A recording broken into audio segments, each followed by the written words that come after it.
Je dirais que la période solsticiale est une période euh, qui est marquée par une certaine peur.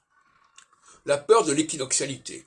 Et l'équinoxialité, c'est une espèce de champ extrêmement large, hein, où on dépasse les barrières, on dépasse les barrages.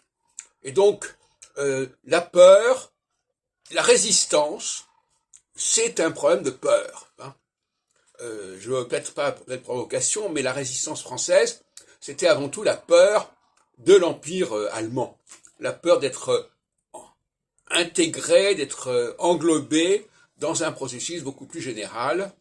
Et on va essayer de freiner des quatre pieds, ou des quatre fers, comme on dit, je ne sais pas très bien, pour que ça n'ait pas lieu, ou bien on va pratiquer la terre brûlée, ou bien on va pratiquer le suicide, mais il faut surtout échapper à cette espèce d'emprise de l'Empire et qui va saisir les personnes en période solsticiale, au point de se méfier des gens qui sont trop puissants, des organisations trop fortes, parce que ces gens-là sont suspects, parce qu'elles vont vous dévorer. Hein, c'est comme ça que c'est pensé. Il faut bien comprendre la démarche. Et puis, lorsque la période solsticiale se termine, eh bien, les peurs se calment et on est au contraire prêt à ce moment-là à s'ouvrir. Hein.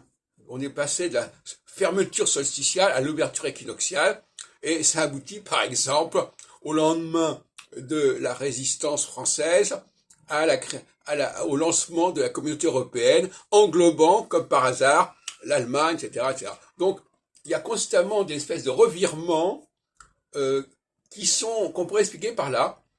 Et à un moment donné, il y a une peur du global, peur du vide en quelque sorte, peur de l'infini, et on veut se restreindre, on veut se replier, et puis ça va se calmer, et à ce moment-là, on est à nouveau capable d'aller dans le grand bain et pas dans le petit bain.